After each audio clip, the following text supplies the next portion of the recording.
Movie की शुरुआत में हम माइक नाम के एक रिटायर पुलिस ऑफिसर को देखते हैं जो अब एक बहुत बड़ी इंश्योरेंस कंपनी में काम करता है। आज सुबह जब माइक हर रोज की तरह अपने ऑफिस पहुंचता है तो उसकी मुलाकात अपने बॉस से होती है जो उसको बताता है कि हम तुम्हें नौकरी से निकाल रहे हैं क्योंकि तुम्हारे पिछले रिकॉर्ड्स के मुताबिक हमें तुम्हारी सर्विस से कोई भी फायदा नहीं हुआ। अब इन सारी बातों को सुनने के बाद माइक अपने बॉस से कहता है कि मुझे इस वक्त पैसों की बहुत जरूरत है क्योंकि मेरा बेटा कॉलेज जाने वाला है, लेकिन बॉस उसकी एक भी बात नहीं सुनता और उसको ऑफिस से निकाल देता है। अब माइक निराश होकर बार में पहुंच जाता है जहां उसकी मुलाकात अपने पुराने ऑफिसर दोस्त एलेक्स से होती है। जिस समय ये दोनों बातें कर ही रहे थे कि तभी इन्हें एक न्यूज चैनल से पता चलता है कि इनके ही शहर के एक बहुत फेमस सिटी प्लानर ने खुद की जान ले ली। अब इन सारी बातों को सुनने के बाद माइक का मूड और भी खराब हो जाता है, इसलिए वो एलेक्स को अलविदा कहकर क्लब से चला जाता है। अगले सीन में हम माइक को एक मेट्रो स्टेशन पर देखते हैं जहां हर रोज के मुकाबले बहुत ज्यादा भीड़ थी।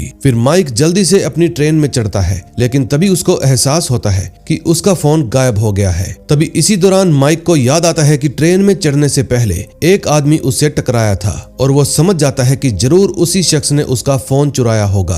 अब इससे पहले कि माइक कुछ कर पाता, ट्रेन के दरवाजे बंद हो जाते हैं और वो अपने स्टेशन से निकल जाती है। इसके बाद माइक की मुलाकात अपने दोस्त वॉल्टर से होती है जो पिछले 10 सालों से उसी की तरह हर रोज इस ट्रेन में सफर करता आ रहा है और इसी वजह से माइक और उसके बीच में काफी अच्छी दोस्ती भी हो गई है। फिर वॉल्टर से थोड़ी बहुत बातचीत करने के बाद माइक अपनी सीट पर बैठ जाता है। तभी जोनोआ नाम की एक औरत उसके सामने वाली सीट पर आकर बैठ जाती है और माइक से कहती है कि अगर तुम मेरा एक काम करोगे तो मैं बदले में तुम्हें काफी अच्छी रकम दूंगी। दरअसल मुझे एक प्रिंस नाम के शख्स की तलाश है जो इसी ट्रेन के अंदर मौजूद है और उसके पास एक बेहद ही कीमती सामान है जिसको उसने किसी से चुराया है। अब मैं चाहती हूँ कि तुम उसको ढूंढने में मेरी हेल्प करो। तभी जोआना माइक को बताती है कि इस ट्रेन के सेकंड कंपार्टमेंट वाले बाथरूम के अंदर $25,000 रखे हुए हैं जो सिर्फ एक नमूना है, क्योंकि ऐसे ही एक और कंपार्टमेंट में पूरे $75,000 भी रखे हुए हैं जो तुम्हारे हो सकते हैं, लेकिन इसके लिए तुम्हें ट्रेन के लास्ट स्टॉप से पहले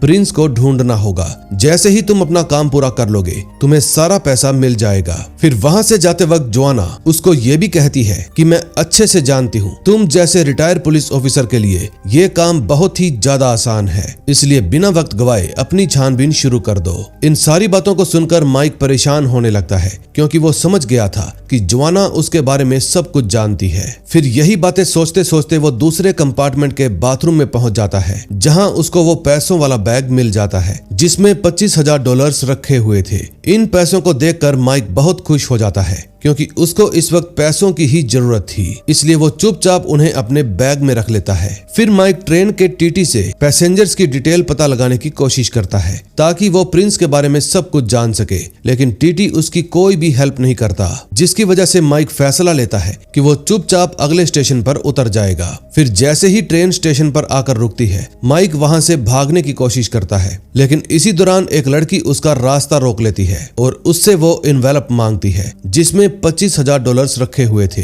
लेकिन माइक तो उसको पैसे देने से साफ साफ इनकार कर देता है। फिर वो लड़की अपने पास से एक एनवेलप और निकालती है और माइक के हाथ में थमा देती है। फिर वो बताती है कि कुछ लोग तुम पर नजर रखे हुए हैं, इसलिए तुम कोई भी गलती करने की कोशिश मत करना। फिर जैसे ही ट्रेन चलती है तो माइक दूसरे एनवेलप को खोल कर देखता है जिसके अंदर उसकी पत्नी की वेडिंग रिंग रखी हुई थी। अब ये सब देखकर माइक समझ जाता है कि जरूर उसकी फैमिली की जान खतरे में है, इसलिए वो जल्दी से अपने दूसरे दोस्त टॉमी का फोन लेकर वॉल्टर के पास आ जाता है और फिर वो उसके न्यूज़पेपर के ऊपर एक मैसेज लिखता है जिसमें उसने वॉल्टर से कहा था कि मेरी फैमिली खतरे में है, तुम जल्दी से किसी तरह पुलिस को कांटेक्ट करके मेरी फैमिली की जान बचाने की कोशिश करो। फिर माइक उसे अपने घर का एड्रेस बताकर वॉल्टर को वो न्यूज़पेपर दे देता है और फिर अपनी पत्नी कैरन के पास कॉल करता है, लेकिन जब कैरन उसका फोन नहीं उठाती तो माइक अपने ऑफिसर दोस्त एलेक्स को कांटेक्ट करने की कोशिश करता है, लेकिन वो भी उसका फोन नहीं उठाता। अब इतना सब कुछ हो जाने के बाद भी माइक हार नहीं मानता। वो एलेक्स के पास एक वॉइस मैसेज भेजकर उसको बताता है कि मेरे परिवार की जान खतरे में है, इसलिए तुम उन पर नजर रखना। अगले सीन में हम वॉल्टर को देखते हैं जो माइक की हेल्प करने के लिए अगले स्टेशन पर उतर जाता है, लेकिन तभी एक नया पैसेंजर ट्रेन में चढ़ता है जिसके पास एक बैग था अब माइक उस आदमी का पीछा करने की कोशिश करता है क्योंकि उसको कहीं ना कहीं उस आदमी पर थोड़ा बहुत शक हो गया था। लेकिन इसी दौरान टॉमी के फोन पर एक औरत की कॉल आती है जो कि कोई और नहीं बल्कि जोआना थी। वो माइक को समझाती है कि तुमने बाथरूम से $25,000 ले लिए हैं, यानी कि तुम मेरा काम करने के लिए राजी हो गए हो, लेकिन पैसे लेने के बाद भी तुमने सारी चीजें मेरे खिलाफ की हैं, जिसकी सजा तुम्हें जरूर मिलेगी। फिर इतना कहने के बाद वो माइक को ट्रेन से बाहर देखने के लिए कहती है। तभी माइक की नजर वॉल्टर पर पड़ती है जिसको कोई अनजान आदमी अचानक से धक्का दे देता है और फिर वो एक बस के सामने जाकर गिर जाता है और मर जाता है। फिर जोआना माइक से कहती है कि याद रखना, तुम्हें अब कोई भी गलती नहीं करनी है। अगर तुमने पुलिस से कांटेक्ट करने की कोशिश की तो हम तुम्हारी फैमिली को खत्म कर देंगे। तुम्हारा काम प्रिंस को ढूंढना है, इसलिए तुम सिर्फ इस काम पर ध्यान दो। जैसे ही तुम्हें प्रिंस मिले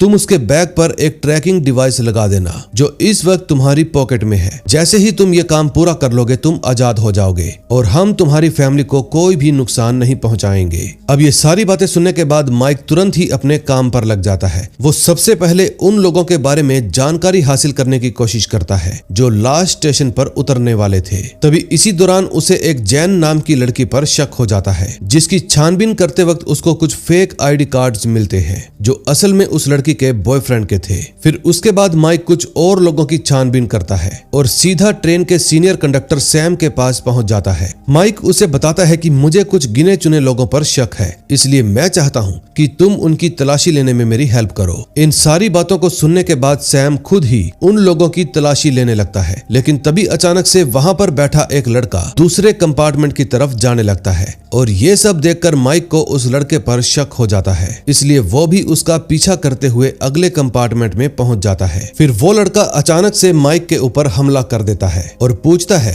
कि आखिर तुम मेरा पीछा क्यों कर रहे हो। फिर माइक उसके सामने प्रिंस नाम का जिक्र करता है जिसको सुनने के बाद वो बहुत ज्यादा भड़क जाता है। फिर देखते ही देखते उन दोनों के बीच में लड़ाई शुरू हो जाती है। तभी माइक चुपचाप से उस लड़के के बैग पर ट्रैकिंग डिवाइस लगा देता है क्योंकि उसको तो यही लग रहा था कि यही लड़का प्रिंस है। फिर लड़ाई शांत होते ही वो लड़का अपने रास्ते चला जाता है। अब माइक भी बहुत खुश हो रहा था क्योंकि उसने अपना ये काम पूरा कर लिया था। लेकिन इसी दौरान उसके दोस्त टॉमी के फोन पर एक कॉल आती है जो कि ऑफिसर एलेक्स की थी। फिर माइक जल्दी से कॉल उठाकर एलेक्स को ट्रेन के अंदर की पूरी सिचुएशन बताता है, लेकिन एलेक्स कहता है कि कुछ दिनों पहले हमारे डिपार्टमेंट के पास एक सिटी प्लानर का सुसाइड केस आया था, लेकिन इन्वेस्टिगेशन करने पर हमें पता चला कि वो तो एक मर्डर केस था। असल में उस सिटी प्लानर को किसी ने बिल्डिंग की 35वीं मंजिल से धक्का देकर मार दिया था। और सबसे दिलचस्प बात तो ये है कि इस पूरे हादसे का एक आइस विटनेस भी है जिसका नाम है प्रिंस। अब ये बात सुनने के बाद माइक समझ जाता है कि जोआना किस वजह से प्रिंस को मरवाना चाहती है। अब पूरी सच्चाई पता चलने के बाद माइक सबसे पहले सिटी प्लानर के बारे में जानकारी इकट्ठा करता है और फिर कुछ देर बाद वो एक बार फिर से प्रिंस को ढूंढने की कोशिश करता है। अब उसकी हरकतें देखकर सभी पैसेंजर्स काफी ज्यादा परेशान हो जाते हैं क्योंकि वो हर किसी पर शक कर रहा था। इसी दौरान माइक को उस लड़के का बैग मिल जाता है जिसको वो प्रिंस समझ रहा था, लेकिन सबसे हैरानी वाली बात तो ये थी कि माइक को वो लड़का ट्रेन में कहीं दिखाई ही नहीं देता।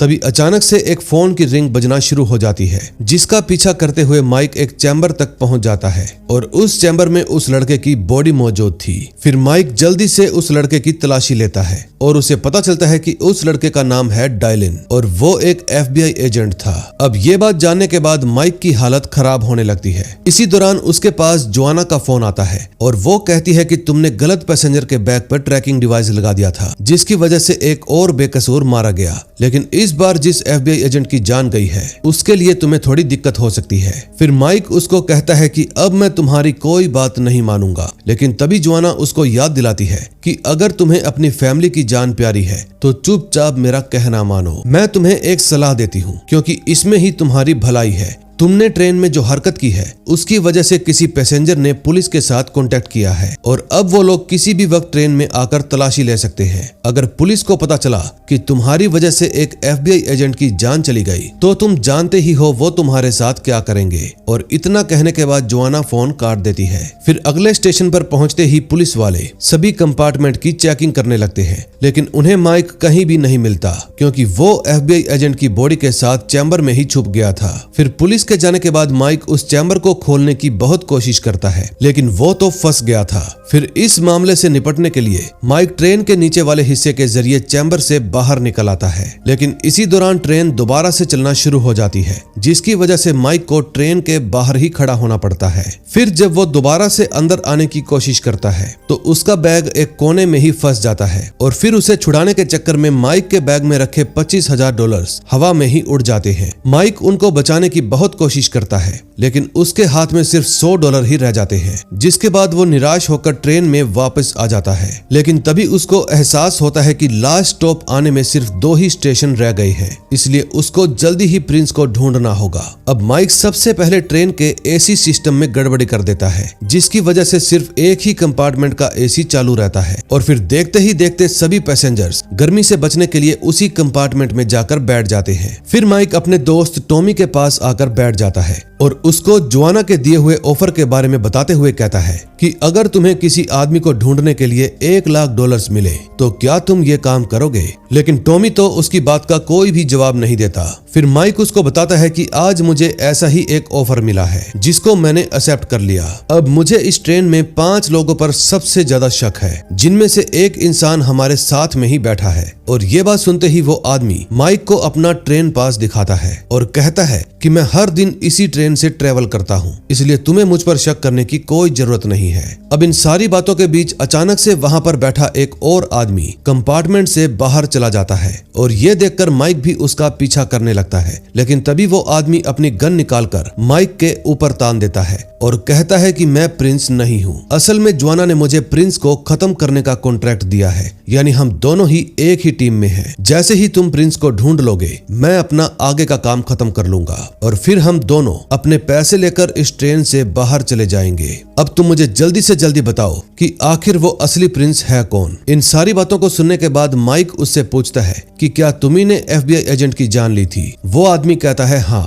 लेकिन फिलहाल हमारे पास फालतू वक्त नहीं है, इसलिए जल्दी से अपना काम पूरा करो। तभी अचानक से माइक उस पर हमला कर देता है और फिर उन दोनों के बीच में खतरनाक लड़ाई शुरू हो जाती है। फिर जैसे ही माइक को सही मौका मिलता है, वो उस आदमी को ट्रेन की खिड़की से बाहर फेंक देता है, जिसकी वजह से उसकी जान चली जाती है। फिर इसके बाद माइक के पास एक बार फिर से जोआना का फोन आता है और वो कहती है कि तुमने जो कुछ भी किया है उसकी वजह से हमारे प्लान में थोड़ा चेंज है। अब प्रिंस को ढूंढने के बाद तुम खुद ही उसको मारोगे और उसके बैग को मुझ तक पहुंचाओगे। अगर तुमने अपना काम ठीक से नहीं किया तो मैं तुम्हारी फैमिली को मरवा दूंगी। और ये धमकी देने के बाद जोआना फिर से फोन काट देती है। फिर माइक जल्दी से अपने टारगेट के पास पहुंचता है, जिससे उसने अब तक एक भी बात नहीं की थी। दरअसल वो एक नर्स थी जो इस वक्त अपने फोन पर कुछ मैसेज टाइप कर रही थी। फिर ये देखकर माइक तुरंत उसका फोन छीन लेता है, लेकिन तभी उसे पता चलता है कि वो तो सिर्फ अपने बॉयफ्रेंड को मैसेज कर रही थी। अब ये सब जानने के बाद माइक समझ जाता है कि उसको जिन लोगों पर शक था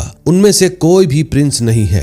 फिर निराश होकर वो एक बार फिर से ट्रेन में आए हुए सभी पैसेंजर्स के बारे में सोचने लगता है। तभी उसे याद आता है कि कुछ देर पहले एक लड़की लास्ट स्टेशन पर जाने के लिए उसकी ट्रेन में चढ़ी थी, लेकिन तब माइक उससे पूछताछ करना भूल गया था क्योंकि उस वक्त वो बाकी लोगों पर नजर रखने में बिजी था।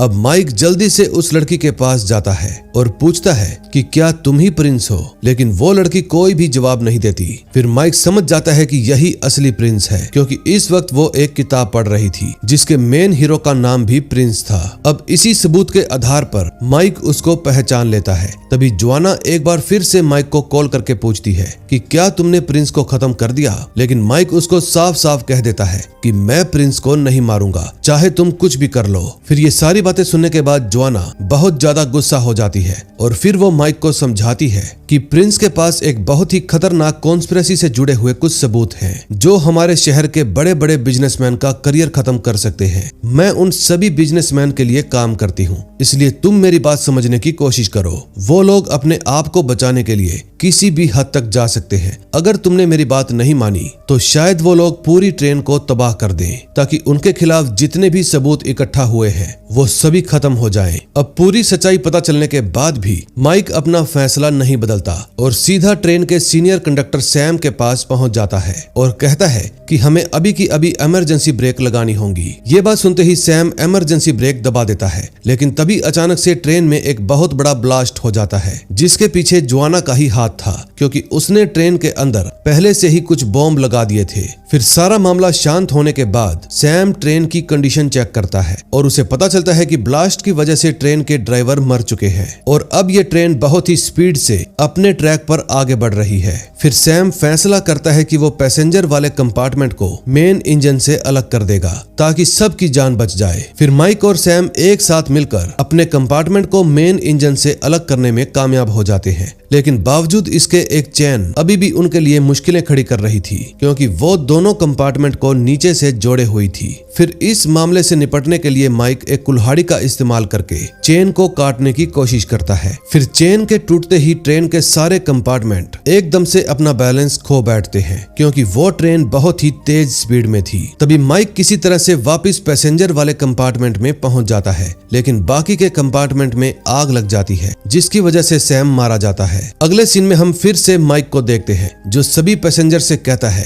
कि इस वक्त भी हमारी जान खतरे में है, इसलिए जैसा मैं कहता हूँ तुम सब वैसा ही करो। तुम लोग जल्दी से सारी खिड़कियों पर अखबार लगा दो ताकि कोई भी हमें बाहर से देख ना पाए। फिर ये सब सुनने के बाद सभी लोग ट्रेन की खिड़कियों को अखबार से कवर कर देते हैं। फिर माइक प्रिंस के पास आता है और पूछता है कि आखिर वो लोग तुम्हें किस बात के लिए मारना चाहते हैं। फिर प्रिंस उसको एक बॉक्स देते हुए कहती है कि मेरा नाम सोफिया है और मैं इसी बॉक्स को प्रोटेक्ट कर रही हूँ, क्योंकि इसके अंदर एक पेन ड्राइव है जिसका कनेक्शन मेरे कजन एरिक के साथ है। एरिक एक सिटी प्लानर था जिसके बारे में सब यही सोचते हैं कि उसने खुद की जान ले ली, लेकिन ये बात बिल्कुल ही गलत है। दरअसल एक दिन मैं एरिक से मिलने के लिए उसके ऑफिस में गई थी, लेकिन तभी वहाँ पर अचानक से दो पुलिस ऑफिसर आ गए और उन्होंने एरिक को बहुत ही पीटा, क्योंकि वो दोनों इस पेन ड्राइव को हासिल करना चाहते थे। जब एरिक ने उनको ये पेन ड्राइव नहीं दी तो उन्होंने गुस्से में आकर उसको बिल्डिंग से नीचे फेंक दिया। फिर उनके जाने के बाद मैंने किसी तरह से ये पेन ड्राइव हासिल कर ली और फिर मैंने FBI से कांटेक्ट किया,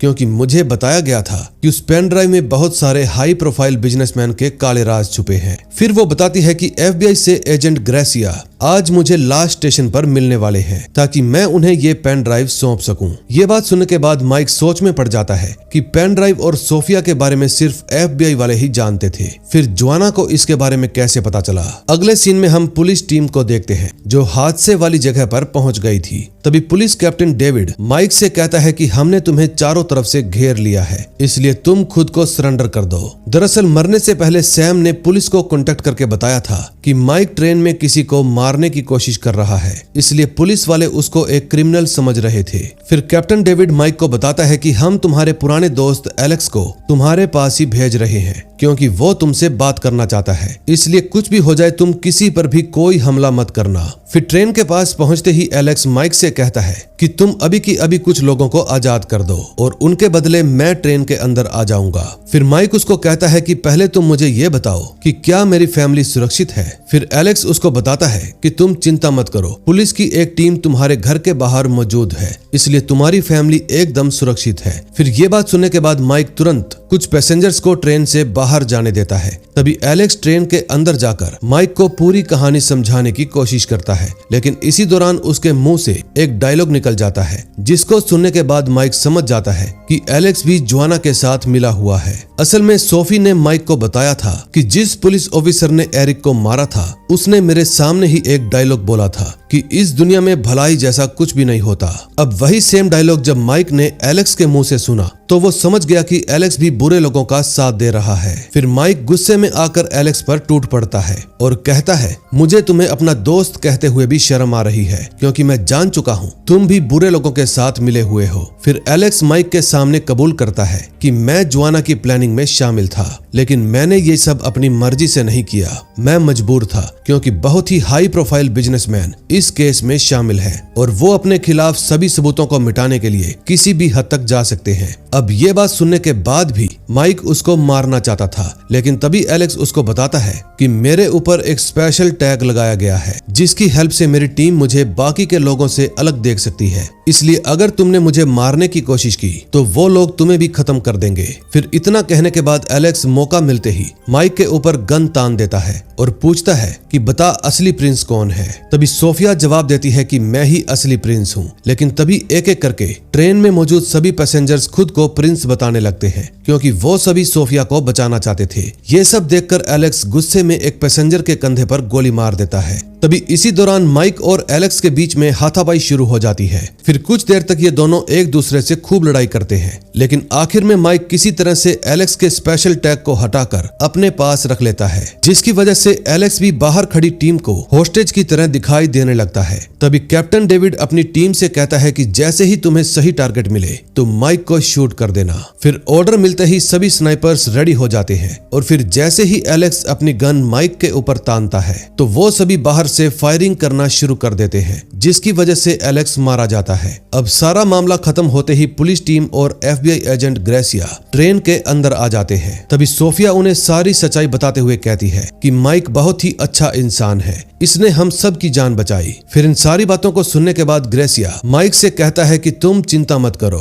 तुम्हारी फैमिली एकदम सुरक्षित है और अब तुम्हारे ऊपर कोई चार्जेस भी नहीं लगेंगे। अब ये सब सुनने के बाद माइक बहुत ज्यादा खुश हो जाता है और फिर वो अपनी फैमिली से मिलने के बाद कैप्टन डेविड से आकर मिलता है। दरअसल वो उसको पहले से ही जानता था। तभी डेविड माइक से कहता है कि मुझे आज भी तुम्हारे जैसे ऑफिसर की जरूरत है, इसलिए मैं चाहता हूँ कि तुम एक बार फिर से डिपार्टमेंट को ज्वाइन करो। अगले सीन में हम फिर से माइक को ट्रेन में देखते हैं, जहाँ वो जोआना को ढूंढ लेता है और कहता है कि मैं तुम्हारे बारे में सब कुछ जान गया हूँ, इसलिए अब तुम मुझसे नहीं बच सकती। तभी जोआना उसे कहती है कि तुम्हारे जैसा मामूली इंसान मेरा कुछ नहीं बिगाड़ सकता। फिर माइक उसको अपना पुलिस बैज दिखाते हुए कहता है कि ये तो वक्त ही बताएगा। और इसी के साथ इस मूवी का एंड हो जाता है। दोस्तों, अगर आपको मूवी अच्छी लगी हो तो वीडियो को लाइक करें, चैनल को सब्सक्राइब करें और बेल आइकन भी प्रेस कर दें, ताकि जैसे ही नेक्स्ट वीडियो अपलोड हो आपके पास नोटिफिकेशन आ जाए। अब हम मिलेंगे नेक्स्ट वीडियो में। Till then bye bye.